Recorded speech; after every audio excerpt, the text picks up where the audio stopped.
关于超级大国的讨论一直以来都是世界的热点话题。自美苏冷战苏联解体之后，美国以绝对的优势成为世界上唯一的超级大国。但是这一局面在碰到正在复兴的中国时，还能维持原样吗？很多时候在谈到超级大国时，我们总会片面的夸大军事力量，这跟美国一直以来的军事霸权脱不了干系。据数据统计资料显示，美国在很长一段时间里军费开支就超过了世界其他国家的总和，大有以一己之力艳压世界的风范。可以说，美国凭借着军事上的一枝独秀，成为了当之无愧的超级大国。但是现如今，世界舞台上有了更多中国的身影之后，这一局面似乎大为改观。在谈论中美谁是2021年真正的超级大国时，一部分的国际友人纷纷开始对真正的超级大国进行解读。有人说，真正的超级大国是帮助其他国家修建基础设施、消除贫困、带来就业和安全的国家。还有人说，真正的超级大国是有能力维持和平，而不是对一个小国发动战争的国家。从这些定义中，我们很快就能够读懂国际网友的态度。不同于美国的战争发家策略，中国一向秉持的是合作共赢的发展战略。其中，中国的一带一路倡议推动中国同世界经济体系深度融合，与沿线各国实现互利共赢。更为重要的是，中国是维护世界和平的中坚力量。在面对美国的频繁挑衅时，中国顾全大局，始终保持着最大的克制。可以说，单从国际网友对真正超级大国的定义中就可以看出，在国际网友的心中，中国才是现如今真正的超级大国。当然，也有人提出异议，认为现如今的国际舆论对中国并不友好。例如，以美国为代表的西方国家以及美国在印太地区的盟友们，在对待中国的态度都不十分友好，这给世界造成了一个假象，似乎世界普遍都对中国不友好。但是需要清楚的一点是，世界上的大部分舆论都是西方世界在主导。国际评论也是一针见血的指出，翻了翻评论区，发现来自欧洲、日韩以外的国家的网民支持中国的出乎我意料的多。类似的，中国是我们的铁哥们儿，来自缅甸的爱，我在塞尔维亚支持中国，我们都喜欢中国，来自沙特的永远的爱，一切荣誉属于中国，来自意大利的爱等等评论霸占了大部分界面。因此，关于国际网友心中谁才是真正的超级大国，已经一目了然了。借用评论的一句话，伟大的中国是真正的超级大国。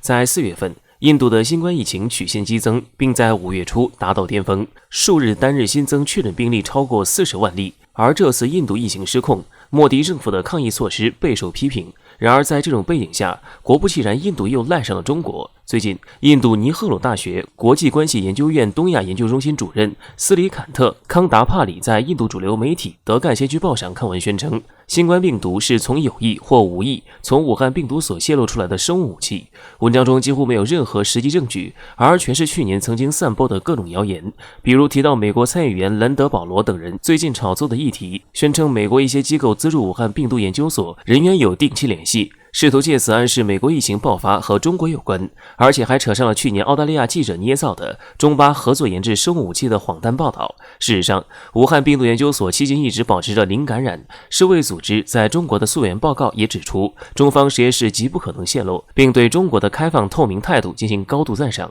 而康达帕里当睁眼瞎，就是为了给抗疫不利的莫迪政府甩锅，无能力抗疫与病毒作战，却有闲工夫打嘴炮污蔑中国，让民众更加仇恨中国。而中国的援助也就成为了弥补过错。更应该注意的是，他还强行扯上中印边境问题，宣称中印在边境撤军的进度陷入停滞。印度不仅要考虑双边战争，还要考虑着可能是一场使用生物武器的战争。在这之前，就曾有分析人士指出，印度国内目前土地政策失败、大规模抗议、失业率飙升、疫情失控等问题很多。莫迪政府一向习惯用边境冲突转移矛盾，而抹黑中国不仅能甩锅，还能成就煽动民族主义，为冲突找理由。而印度这样做，也有美国在背后递刀子。武汉实验室泄露的阴谋论，就是美国带头炒作的，煽动一场针对中国的舆论大战，这样他们就有理由任意制裁，甚至挑起战争。最近，美国保守派记者阿黛尔·纳萨里安就将印度疫情甩锅给中国，称中国撒谎，印度人死了。在美国的挑拨下，像印度这样甩锅的国家也会越来越多。美国就是要营造天下围攻中国的态势，配合谈判，让中国放开金融管控，让美元自由出入中国，掠夺中国财富。中国就要在舆论上重点攻击美国的生物实验基地、电子烟等疑点，也需要加大国防，投入备战。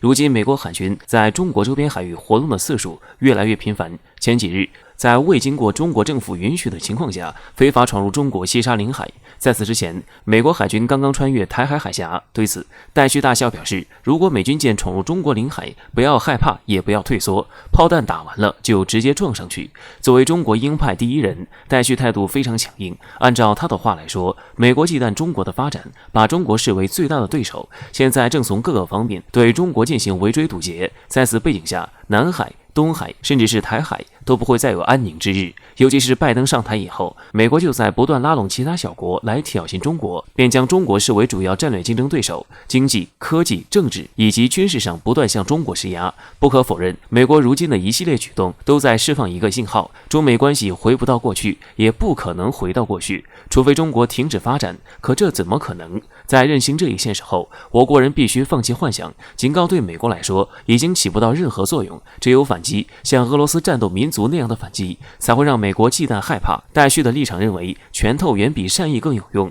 一味的退让只会让美国变本加厉，根本换不回来和平。美国虽说是如今世界上综合国力最强的国家，但这并不代表该国就能肆无忌惮。如果美国触及中国的底线，就如戴旭所言，最好的办法就是强硬的回击，只有这样才能够让美国人长记性。我舰奉命撞击你舰的事件，美军想来至今都历历在目。既然如此，为何中国不借鉴一下呢？或许部分国人认为，如果中国说打就打，必定会引发更大的冲突，届时将没办法收场。这样的分析在一定程度上可能有理，退一步海阔天空。可时间久了，中国还有多少步可以退？戴旭大校的思想或许过于尖锐，但却言之有理。美国都跑到家门口了，中国哪有路可以退？美国的性格众所周知，口头警告根本对该国没有用，只有类似击沉打击才会让美军忌惮。戴旭大校建议撞击击沉，总的来说是一个不错的方法。美国已将中国视为主要攻击对象，中国也到了必须要采取反击行动的时候。当然，戴旭大校所展现出来的强硬态度，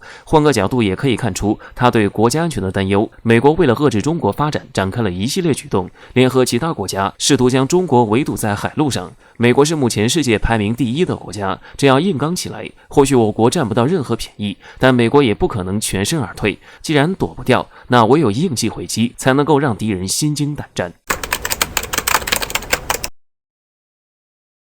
自拜登上台以来，几乎每次讲话时刻都把中美竞争挂在嘴边，频繁通过关于中国的法案，并且四处拉拢盟友围堵中国，派舰机频繁侵扰中国周边海域，甚至非法闯入我国西沙领海。同时，拜登还肆意挑衅俄罗斯。然而，美国政客们在四处挑衅中俄，军头们却怕了，开始画红线。近日，福克斯新闻报道称，美军最高将领、参谋长联席会议主席麦克米利表示，美国与中国、俄罗斯之间的和平关系有磨损，美国正在危险地走钢丝，应该确保和中俄之间维持适度的大国竞争，必须避免大国竞争演变成大国之间的冲突。他还强调，当今处于技术发展时代，包括人工智能、高超音速等未来技术领域，恰巧这些并不是美国占据绝对优势的领域。在人工智能领域，中美同台竞争，你追我赶；而在高超音速领域，美国已经落后于中俄。在前段时间，美国在涉港台海问题上肆意挑衅中国，比如和欧盟一起联合基于虚假的新疆人权问题，对中国相关实体和个人发起制裁，